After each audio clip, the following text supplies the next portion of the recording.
Hi everyone, my name's Kate Kalthoff and welcome to a Stamping to Share video. Today I'm going to share with you this 4th of July card. I thought I would post it a little in advance of 4th of July just so that you would have time to case it and send it yourself.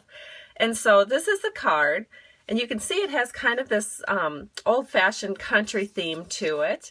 And then it has just a little bit of sparkle in the center. Always have to have a little bit of sparkle, and it says USA at the bottom. And so the inside, you could do whatever you would like to do. I just put a little strip of red paper in there just to kind of give it a little contrast on the inside. So let's go ahead and get started. I actually make this card with, obviously, the star framelits, but also not so obviously, the Stampin' Up! Christmas tree punch. So I'll show you how to do that right now.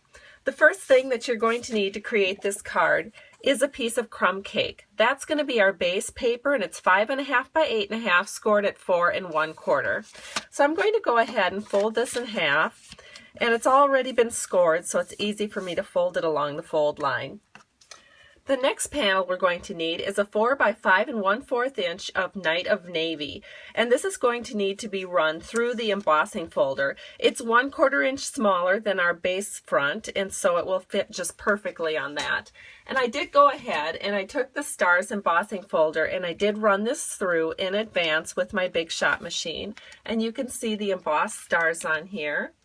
And then one more thing we'll do, just because it'll be nice to get it out of the way, is we're going to take some 1/4 inch red cotton ribbon, and we're just going to wrap that around and tape it in the back.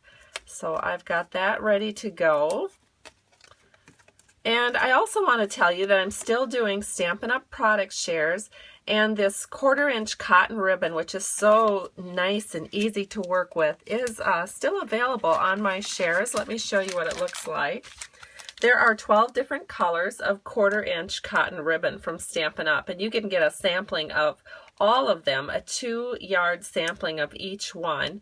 So just go to my blog and look for the product shares. Click on that link and it'll take you to the 2015 product shares. And now what we're going to do is just set this aside, and we're going to talk about the stars, because there's quite a number of stars that we're going to use on this card. We are going to be using the star framelits, and there are 5 star framelits.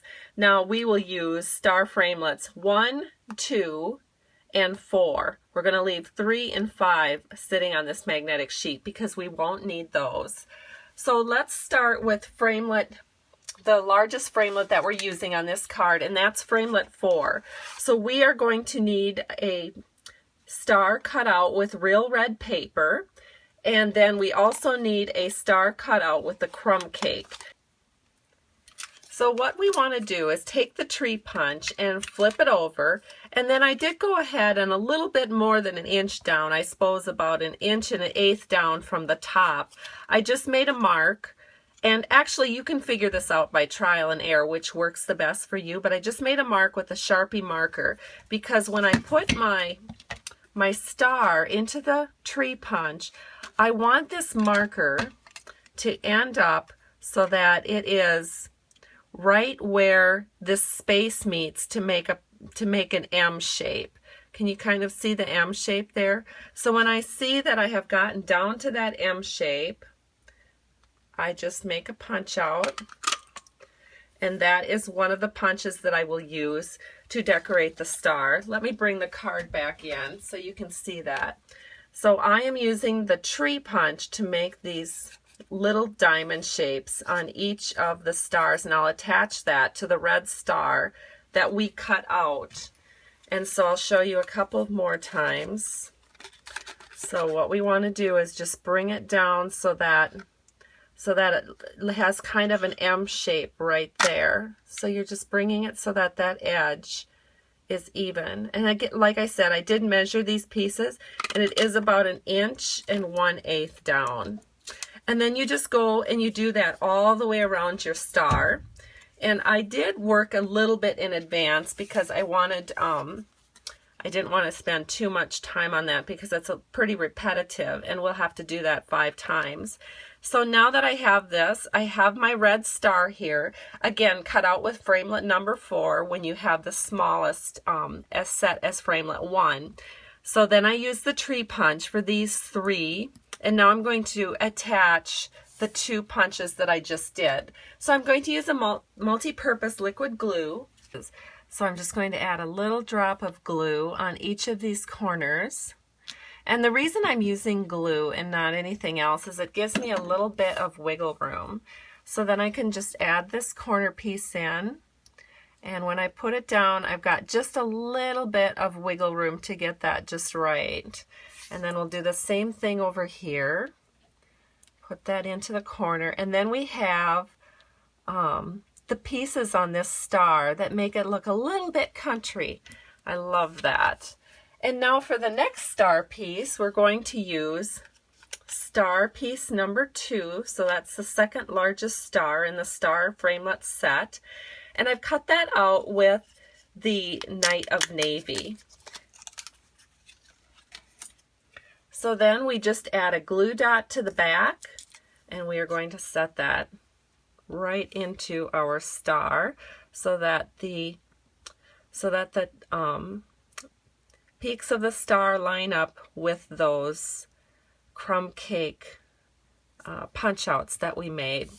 So there you go. You can see what that looks like. And then we're going to take the very smallest star in the Star Framelits set, and using our silver glimmer paper, we run it through the Big Shot machine with the framelit. And then we add a dimensional to the back, and we're going to set that right into the center of that navy. And look at how pretty that is.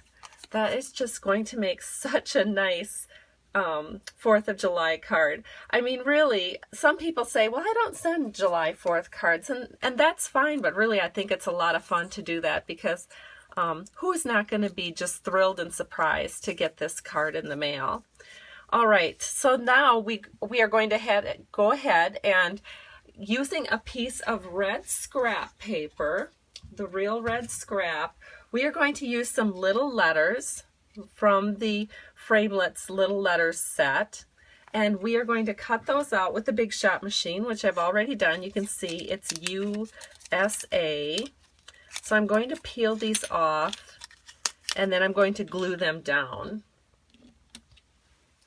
If you ever have trouble getting them out, that is why there's little holes on the back here for you to just use a little paper piercer or some other type of tool to grab that out.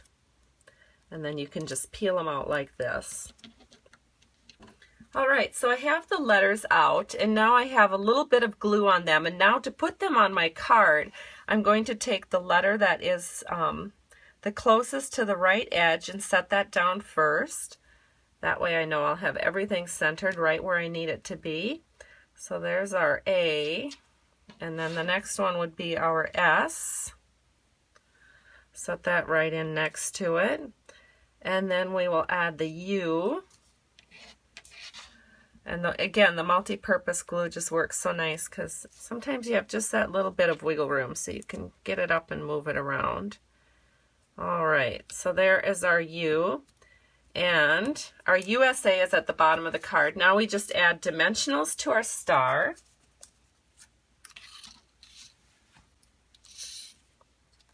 And you can see now that I've added 3 dimensionals, so I'm going to just put this on my card like so. And then I want to add a little accent ribbon down here in the lower left corner. So I have, again, a little strip of the red cotton ribbon. We can just tie this on. And we'll make a little tie over. Make that nice and flat. And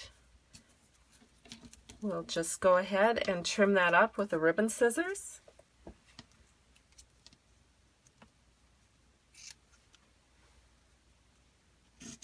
Oh, how cute. Then we just have to put that onto the front of our card. So here's my card base, and I'm going to glue this down again with a little multi-purpose liquid glue. This is very strong glue, so you don't need very much. Just a little line all the way around will get you just what you need. Then you can put it onto the front of your card like so. And there it is. Isn't that gorgeous?